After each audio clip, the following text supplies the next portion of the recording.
भाई इंडिया के ब्रांड्स आज सिर्फ देश में नहीं बल्कि पूरी दुनिया के कोने कोने में अपनी पहचान बना रहे हैं। बजाज की 2 व्हीलर्स और 3 व्हीलर्स, पार्ले जी के बिस्किट, अमूल का दूध और फैब इंडिया के क्लोथ्स। अब चाहे कोई भी ब्रांड हो, उसको नए देश में एंट्री लेने के लिए, नए मार्केट में एंट्री लेने के लिए वहां के कंज्यूमर के बिहेवियर को समझना पड़ता है और अपनी स्ट्रेटेजी को उस अकॉर्डिंग अडेप्ट करना पड़ता है। कुछ ब्रांड्स ने मेक इन इंडिया को ग्लोबल लेवल पर ले जाकर अपनी प्रोडक्शन क्वालिटी का जलवा दिखाया, तो वहीं कुछ ब्रांड्स ने मार्केटिंग और डिस्ट्रीब्यूशन को इतना स्मार्ट बनाया कि इंटरनेशनल कस्टमर्स भी जो इंडियन फ्लेवर्स हैं, इंडियन प्रोडक्ट्स हैं, उनसे कनेक्ट हो गए। अब रॉयल एनफील्ड जैसे ब्रांड्स ने अपनी मोटरसाइकिल्स के जरिए रॉयल लाइफस्टाइल और हेरिटेज का जो कल्चर था वो ग्लोबल ऑडियंस के सामने रखा, जिससे इंडिया का हेरिटेज और कल्चर भी हाईलाइट हुआ ग्लोबली। तो आज हम देखेंगे कि रॉयल एनफील्ड की ही तरह कैसे कुछ इंडियन ब्रांड्स ने ग्लोबल मार्केट में अपना स्पेस बनाया, ग्लोबल मार्केट में पेनिट्रेट करा, अपनी जगह बनाई और कैसे मेड इन इंडिया का एक्सपीरियंस पूरी दुनिया को दिया। तो सबसे पहले बात करते हैं बजाज ऑटो की, जिसका नाम आज सिर्फ भारत में नहीं बल्कि पूरी दुनिया में फेमस है। भाई इस कहानी की शुरुआत होती है 1959 में, जब बजाज को इंडिया में 2 व्हीलर्स और 3 व्हीलर्स मैन्युफैक्चर करने का लाइसेंस मिला।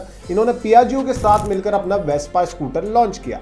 अब उस समय किसी ने सोचा भी नहीं था कि एक दिन बजाज पूरी दुनिया का सबसे बड़ा 2 व्हीलर एक्सपोर्टर्स में से एक बन जाएगा। अब 70s और 80s तक जाते जाते बजाज ने इंडिया में अपनी स्ट्रॉन्ग प्रेजेंस बना ली थी। बजाज चेतक स्कूटर हर इंडियन फैमिली का हिस्सा बन चुका था, लेकिन असली टर्निंग पॉइंट आया ईयर 2000 में, जब बजाज ने पल्सर बाइक लॉन्च की। 40 सेगमेंट में इन्होंने अपनी एक अलग पहचान बनाई। अब इनकी पल्सर सीरीज वो प्रोडक्ट थी जिसने बजाज को ग्लोबल लेवल पर कंपीट करने के लिए एक स्ट्रॉन्ग पोर्टफोलियो दिया। 2000s के बाद बजाज ने ग्लोबल जाना शुरू किया और डायरेक्टली चाइनीज ब्रांड्स को टक्कर देने लगा। इनकी ग्लोबल स्ट्रेटजी एकदम सिंपल थी कि ऑलरेडी डेवलप नहीं बल्कि इमर्जिंग मार्केट्स पर फोकस किया जाए, जहां पर जापानीज ब्रांड्स जैसे कि होंडा और यामाहा ऑलरेडी डेवलप्ड मार्केट्स में, डेवलप्ड कंट्रीज में अपने प्रोडक्ट्स को एक्सपोर्ट कर रहे थे, उनके हिसाब से प्रोडक्ट डिजाइन कर रहे थे।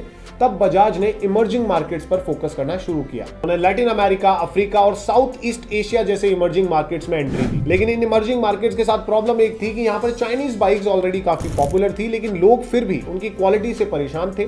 इंजन जल्दी खराब हो जाया करता था, सर्विस चेन अच्छी नहीं थी, सर्विस क्वालिटी अच्छी नहीं थी, स्पेयर पार्ट्स पर भी रिलायबल नहीं रहा जा सकता था और बाइक बिकने के बाद भैया कोई भी अच्छी सर्विस कस्टमर्स को नहीं मिलती। तो बजाज ने इसी गैप को कवर करते हुए अपनी सबसे फ्यूल एफिशिएंट और रिलायबल बाइक जैसे कि बॉक्सर और पल्सर के साथ मार्केट में एंट्री ली, जो हैवी रोड्स और रफ परफॉर्मेंस के लिए भी एकदम परफेक्ट थी। बजाज ने इन बाइक्स की प्राइस को थोड़ा सा प्रीमियम रखा, लेकिन लॉन्ग टर्म में लो मेंटेनेंस कॉस्ट और फ्यूल एफिशिएंसी ने इनकी बाइक्स को फिर भी वैल्यू फॉर मनी ऑप्शन बनाए रखा। अब सिर्फ यही नहीं, बजाज ने प्रोडक्ट्स बेचने के लिए पूरा इकोसिस्टम बनाया। सिर्फ प्रोडक्ट बेच के वो पीछे नहीं हट गए, इन्होंने एक बढ़िया सप्लाई चेन हर सिटी में स्टैब्लिश करी, लोकल मैकेनिक्स को ट्रेन किया, जिससे लोगों में इनकी ब्रांड को लेकर ट्रस्ट काफी ज्यादा बढ़ गया। इन्होंने लोकल डिस्ट्रीब्यूटर्स के जरिए गवर्नमेंट परमिट्स को सिक्योर किया, जिससे कि बजाज के जो 3 व्हीलर्स हैं, जिन्हें वहां के नाम से जाना जाता है, वो आज नाइजीरिया जैसे देशों के पब्लिक ट्रांसपोर्ट की बैकबोन बन चुके हैं। एक बार कस्टमर्स को कंसिस्टेंट क्वालिटी और रिलायबिलिटी मिली तो वर्ड ऑफ माउथ ने अपने आप ही चाइनीज कॉम्पिटिटर्स को साइडलाइन कर दिया। बजाज ने यूरोप के कुछ मार्केट्स में भी अपनी जगह बनाई, वो भी प्रीमियम सेगमेंट में कंपीट करने के लिए। 2007 में ऑस्ट्रियन कंपनी केटीएम में स्टेक्स खरीदकर बजाज ने हाई परफॉर्मेंस बाइक के मार्केट में भी एंट्री ले ली। केटीएम ड्यूक और आरसी सीरीज की बाइक बजाज के चकन प्लांट में मैन्युफैक्चर होती है, यूरोप, यूएस और एशिया जैसे प्रीमियम मार्केट में एक्सपोर्ट की जाती है। यहाँ बजाज ने यूरोपियन मैन्युफैक्चरर्स के कॉस्ट एडवांटेज को चैलेंज किया क्वालिटी मेंटेन करने के साथ। तो बजाज की ये सक्सेस सिर्फ बढ़िया प्रोडक्ट का ही नहीं बल्कि एक तगड़ी स्ट्रेटेजी का भी प्रूफ है।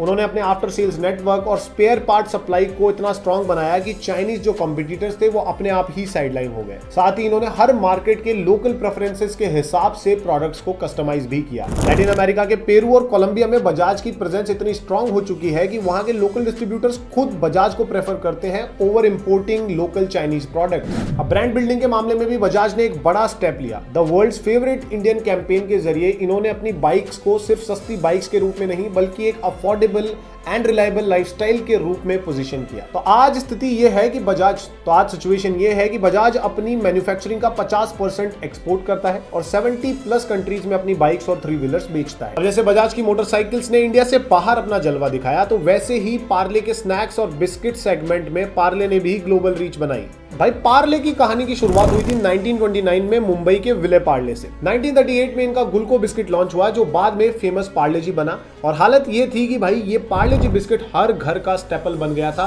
ब्रांड ट्रस्ट इतना तगड़ा हुआ, इतना स्ट्रांग हुआ कि आज भी हर घर में या किसी ना किसी चाय की दुकान पे भी तुम्हें पार्ले जी आराम से दिख जाएगा। अब इंडिया में अपना तगड़ा स्ट्रांग बेस बनाने के बाद पार्ले ने ग्लोबल एक्सपेंशन की तैयारी शुरू की। इन्होंने उन इमर्जिंग मार्केट्स को टारगेट करना शुरू किया जहां पर अफोर्डेबल और टेस्टी स्नैक्स की डिमांड थी, जैसे कि Africa, middle east, south east Asia और वेस्टर्न कंट्रीज। भाई पार्ले ने ग्लोबल एक्सपेंशन में स्मार्ट लोकलाइजेशन और मैन्युफैक्चरिंग स्ट्रेटेजी का यूज किया। सिर्फ एक्सपोर्ट करने की बजाय इन्होंने मैक्सिको और नाइजीरिया जैसे इमर्जिंग बड़े मार्केट में अपने लोकल मैन्युफैक्चरिंग यूनिट्स लगाना शुरू किए। अब ये जो यूनिट्स थी वो इंपोर्ट ड्यूटीज और लॉजिस्टिक कॉस्ट को कम करते थे और साथ ही लोकल टेस्ट और प्रेफरेंसेस के हिसाब से प्रोडक्ट को कस्टमाइज करना अलाउ करते थे। अब जैसे बजाज ने अफ्रीका की खराब रोड्स के लिए ड्यूरेबल मोटरसाइकिल्स बनाई, वैसे ही पार्ले ने लोकल मार्केट के हिसाब से फ्लेवर्स और राइट पैकेजिंग लॉन्च की जो कि अफोर्डेबल भी थे और हाई क्वालिटी भी थे। अब कंपटीशन बीट करना पार्ले के लिए भी आसान नहीं था। चाइना और यूरोप के इंपोर्टेड बिस्किट्स वहां भी उन मार्केट्स में भी अवेलेबल थे जहां पर पार्ले ने अपनी प्रेजेंस बनाने की सोची,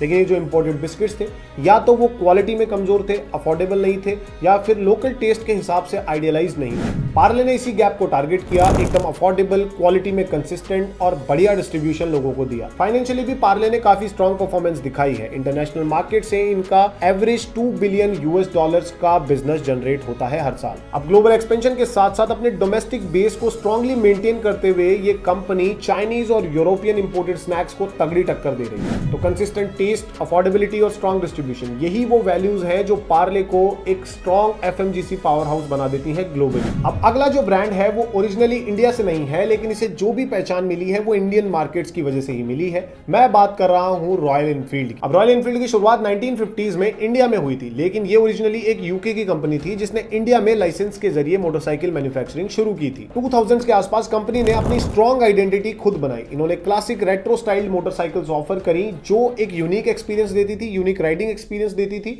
और लॉन्ग टूरिंग के लिए एकदम परफेक्ट मानी जाती थी। इनकी बुलेट, क्लासिक और हिमालयन जैसे मॉडल्स ने लोकल मार्केट में एक कल्ट फॉलोइंग बना ली। जो यंग राइडर्स थे, जो बाइक एंथुसियास्ट थे, वो इन मॉडल्स के दीवाने हो चुके थे। अब डोमेस्टिक मार्केट को डोमिनेट करने के बाद में ग्लोबल एक्सपेंशन की बारी थी, तो इसमें रॉयल एनफील्ड ने स्ट्रेटेजिक पोजीशनिंग और नीश मार्केटिंग की स्ट्रेटेजी को अडॉप्ट किया। जब जापानीज जायंट्स और यूरोपियन ब्रांड्स एकदम परफॉर्मेंस और टेक हैवी मोटरसाइकिल्स के लिए कंपीट कर रहे थे, तब रॉयल एनफील्ड ने रेट्रो हैवी मोटरसाइकिल्स के लिए अलग स्पेस बनाया। ये एक यूनिक कैटेगरी बनाने की स्ट्रेटेजी थी, एक ऐसी बाइक जो मॉडर्न टेक के साथ क्लासिक लुक और कम्युनिटी एक्सपीरियंस ऑफर कर सके। Europe, north America, Latin America और साउथ ईस्ट एशिया के अर्बन और सेमी अर्बन मार्केट में डिमांड भी यही थी।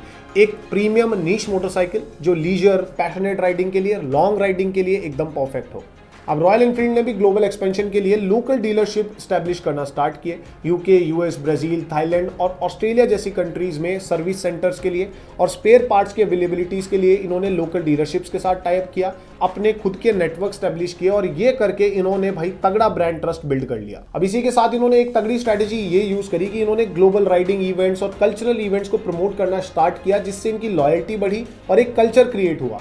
अब इस मार्केटिंग स्ट्रेटेजी ने रॉयल एनफील्ड को जस्ट अ मोटरसाइकिल नहीं बल्कि एक लाइफस्टाइल और एक एडवेंचर लाइफस्टाइल की तरह प्रेजेंट किया, जिससे कि हार्ले डेविडसन जैसे कॉम्पिटिटर से डिफरेंशिएट करना आसान हुआ। अब कंपटीशन को बीट करने के लिए रॉयल एनफील्ड ने अफोर्डेबल प्रीमियम पोजीशनिंग का यूज किया। जापानीज और यूरोपियन बाइक्स हाई टेक और हाई प्राइस के कॉम्बिनेशन के साथ आती थी, तो रॉयल एनफील्ड ने मिडिल वेट मोटरसाइकिल्स के साथ एक परफेक्ट बैलेंस क्रिएट किया। इन्होंने क्लासिक डिजाइन दी, अफोर्डेबल इंजन दिए और ट्यूरिंग फ्रेंडली फीचर्स दिए, बिल्कुल अफोर्डेबल और मैनेजेबल प्राइस में। इसके साथ ही प्रोडक्शन स्केल और क्वालिटी कंट्रोल को भी इंप्रूव किया गया, जिससे इंटरनेशनल मार्केट में एकदम कंसिस्टेंट क्वालिटी के साथ प्रोडक्ट्स की डिलीवरी ऑन टाइम की जा सके। आज सिचुएशन ये है कि रॉयल एनफील्ड की जो ग्लोबल प्रेजेंस है वो 50 से ज्यादा कंट्रीज में है और इंटरनेशनल मार्केट से कंपनी अच्छा खासा रेवेन्यू जनरेट कर रही है और मिडिल वेट प्रीमियम सेगमेंट में इनकी मोटरसाइकिल की एक कल्ट फॉलोइंग बन चुकी है। तो भाई ये थे कुछ इंडियन ब्रांड्स जो सिर्फ इंडिया में नहीं बल्कि ग्लोबल मार्केट्स में अपना जलवा दिखा रहे हैं। कंसिस्टेंट क्वालिटी और बढ़िया स्ट्रेटजी के साथ इन्होंने इंटरनेशनल कॉम्पिटिटर्स को भी बीट कर दिया है बिजनेस में। अब इन ब्रांड्स के बारे में आपका क्या सोचना है, या फिर आपकी नजर में कोई एक ऐसा इंटरनेशनल ब्रांड है जो इन ब्रांड से भी ज्यादा बेटर कर रहा है इंटरनेशनल मार्केट्स में, तो कमेंट में आके सबके साथ डिस्कस करें। आई होप कि इस वीडियो ने कुछ यूजफुल और इंटरेस्टिंग इंसाइट्स आपको जरूर दिए होंगे। अगर ऐसा है तो चैनल को जरूर सब्सक्राइब करो, क्योंकि आगे भी ऐसे ही इंसाइटफुल, हेल्पफुल और इंटरेस्टिंग बिजनेस वीडियोस इस चैनल पर आते रहेंगे। तो बस आज के लिए इतना ही, जल्द मिलेंगे एक और इंटरेस्टिंग हेल्पफुल वीडियो के साथ। तब तक के लिए जय हिंद, जय भारत।